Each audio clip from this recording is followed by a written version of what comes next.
Arsenal played yesterday against Chelsea. Going into the second leg, they brought a 3-2 lead from the first leg in Stamford Bridge 2 weeks ago. Most Arsenal fans, which I'm one of them, were not happy with how close the game still felt, or the tie still felt, leaving Stamford Bridge. As a result of that, last night's game was a very nervy game because Chelsea knew that all they needed was one goal. Their approach was tailor-made to try and do that, to just try and stay in the game as long as you can, because once you start opening back doors or going gung-ho against Arsenal, you will get clipped.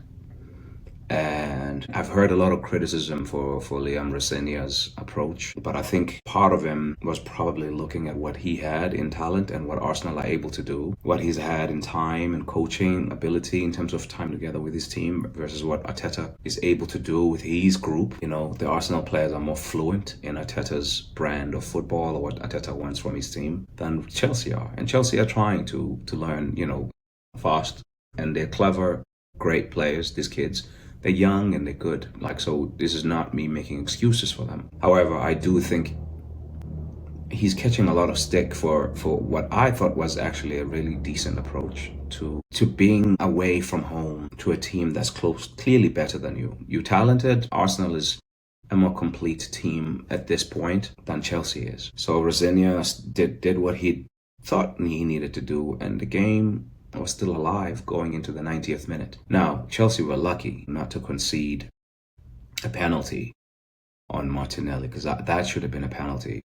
Trevor Chalobah, I know he and like most footballers do, that he protests, claims his innocence and whatnot, but that was a naughty tackle. I'm surprised VAR let it go. I can understand the referee on the field maybe missing the hook with his left foot, because Chalobah gets the ball, but his tackle kicks the ball with his studs onto Martinelli's right foot, which kind of controls the ball by accident. Martinelli kind of stops the ball from traveling out towards the corner line, the byline for a corner. And so because of that, the ball is still within reach as Chalobah is on the floor, with Martinelli still on his feet.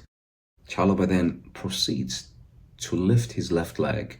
He knows what he's doing there. I am just surprised that the VAR didn't give that. And I'm happy that, no Arsenal fan has to complain or cry about it, because Arsenal did take care of business eventually. But it was a really weird game, and I don't mind that the tactics, you got to do what you got to do if you're Rosenior. But at the same time, Arsenal also didn't have to force the issue. They knew that if they keep the clean sheet, they're in the final.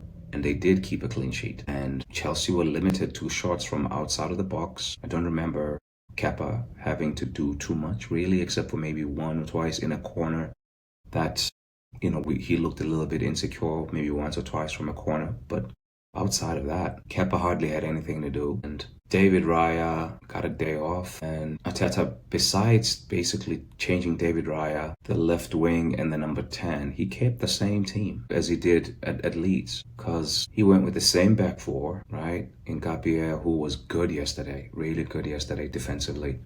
And he was tireless running up and down that flank, offering options. He's not the most gifted in the attacking thirds, from the early signs anyway, from what we've seen. He doesn't look like he's the most gifted fullback of the fullbacks we have in that attacking third.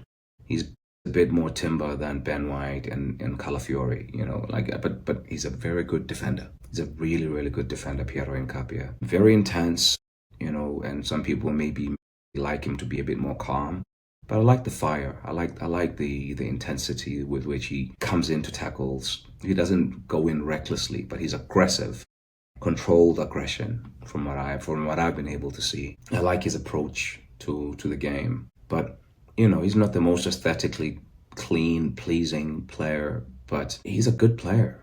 He's the player that I think, when I think back to what I hoped Kieran Tierney would have been for us, I think Piero Incapia for me is that guy. He's the kind of player Kieran Tierney would have been had he not maybe been injured too much during his time at Arsenal.